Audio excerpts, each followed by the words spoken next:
विद्यार्थियों, आज हम पढ़ेंगे कक्षा 7 की पाठ्य पुस्तक हिंदी से पाठ 4। इसका नाम है आइसक्रीम की कहानी। गर्मी में हम लोग जिस चीज़ को सबसे अधिक पसंद करते हैं वह है आइसक्रीम। उसे देखकर शायद ही किसी का मन न ललचाया हो। आपने कभी सोचा है कि यह ठंडी ठंडी मज़ेदार आइसक्रीम कैसे बननी शुरू हुई? तो आइए पढ़ते हैं आइसक्रीम की कहानी। ठंडी ठंडी कूल कूल आइसक्रीम। गर्मियों के शाम में हमें जिस व्यक्ति की प्रतीक्षा रहती है, प्रतीक्षा यानी इंतजार, वह है आइसक्रीम वाला, जो अलग अलग स्वाद की ठंडी ठंडी आइसक्रीम हमें खिलाता है। आइसक्रीम एक ऐसी चीज़ है जिसे छोटे बड़े अमीर गरीब सभी चाव से खाते हैं। चाव यानी शौक या रुचि से। आइसक्रीम का इतिहास बहुत ही पुराना व दिलचस्प है। दिलचस्प का मतलब होता है रोचक। इसका उल्लेख यानी वर्णन ईसा से 1000 वर्ष पहले से मिलता है। आइसक्रीम की प्रशंसा अरबी भाषा की प्राचीन पुस्तकों में की गई है। फ्रांस का शासक था नेपोलियन बोनापार्ट, जो आइसक्रीम का बहुत बड़ा शौकीन था। फ्रांस में आइसक्रीम बनाने की विधि 13वीं सदी में आई थी। सदी यानी 100 वर्ष का समय। जब प्रसिद्ध यात्री मार्को पोलो चीन तक पहुंचने में सफल हो गया, वहां उसने सम्राट यानी राजा को आइसक्रीम खाते देखा। आइसक्रीम बनाने का तरीका मार्को पोलो को चीन से प्राप्त नहीं हो सका। मार्को पोलो ने सोचा कि मैं भी क्या करूं, अपने सम्राट के लिए आइसक्रीम बनाऊं, लेकिन चीन से उसे यह तरीका पता नहीं चल सका। लेकिन जब मार्को पोलो चीन से कहाँ चला गया? वेस्ट इंडीज में वह राज उसके हाथ लगा। कौन सा राज? आइसक्रीम बनाने का। कि यदि बर्फ पर नमक छिड़कने के पश्चात यानी बाद में उसको किसी बर्तन में रखकर तरल पदार्थ में रखा जाए तो जल्दी ही वह तरल पदार्थ ठोस वस्तु में बदल जाता है। चीन में आइसक्रीम केवल सम्राट के लिए ही तैयार की जाती थी, लेकिन वेस्ट इंडीज में यह आम जनता के लिए भी उपलब्ध थी। यूरोप लौटकर मार्को पोलो ने सबसे पहले फ्रांस के सम्राट को आइसक्रीम बनाकर खिलाई। सम्राट ने उसे इतना पसंद किया, किसको? आइसक्रीम को, कि उसे शाही आहार घोषित कर दिया।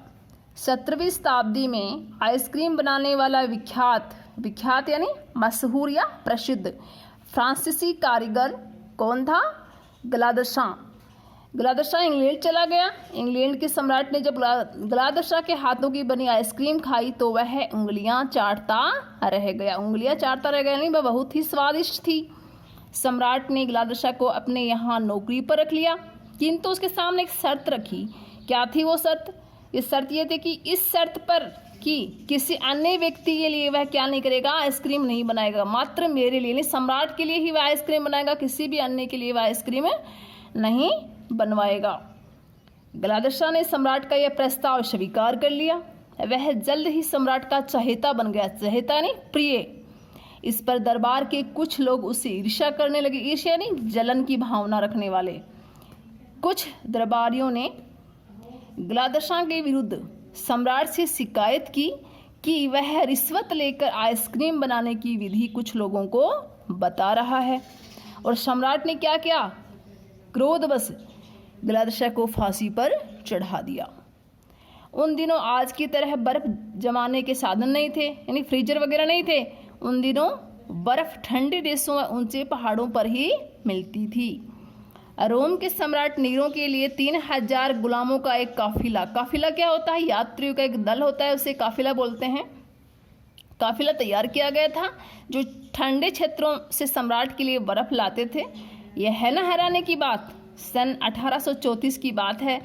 1834 में जेकब पार्किंस नाम का एक व्यक्ति था। उसने कृत्रिम बर्फ बनाने का तरीका खोज निकाला कि कृत्रिम बर्फ कैसे बनाई जाती है, और लंदन में उसी वर्ष अपने नाम से उसने रजिस्टर करा लिया।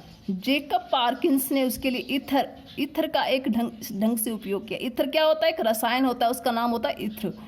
इस ढंग से उसका उपयोग किया ईथर का कि उसे पानी की गर्मी है वो सोख लेता था। सोख लेना नहीं, पानी से गर्मी थी वो खींच लेना, और धीरे धीरे पानी इतना ठंडा हो जाता कि वह बर्फ के रूप में बदल जाता।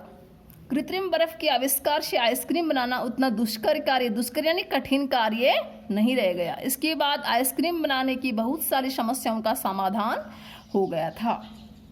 आइसक्रीम का ही दूसरा रूप क्या है? कुल्फी है। प्राचीन भारत में क्या था कि मुगलों का या मुसलमानों का शासन था, तो वहाँ पे मुगल जो राजा थे उन्होंने भी क्या किया, आइसक्रीम को बहुत लोकप्रिय बना दिया था। कुल्फी कहकर उन्होंने क्या नाम दिया, आइसक्रीम का दूसरा नाम दिया कुल्फी, जो भारत में प्रचलित रहा है। कुल्फी। मुसलमान शासकों ने आइसक्रीम की लोकप्रियता को खूब बढ़ाया। आईने अकबरी में लिखा है कि लाहौर के नज़दीक यानी पास में स्थित पर्वत की चोटियों से बर्फ़ दिल्ली लाई जाती थी। उस बर्फ़ का उपयोग कुल्फी बनाने के लिए किया जाता था। मुगल काल में कुल्फी कैसे बनाई जाती थी? उबले हुए दूध में केसर, पिस्ता आदि मिलाकर उसे कुल्फी कहे जाने वाले छोटे छोटे पात्रों में भराया जाता था। कुल्फी में भरे जाने के कारण ही उसका नाम क्या पड़ा, कुल्फी पड़ा। आइसक्रीम कई सदियों तक केवल घर पर ही बनाई व खाई जाती रही। बाद में उसका उत्पादन कारखानों में शुरू हो गया।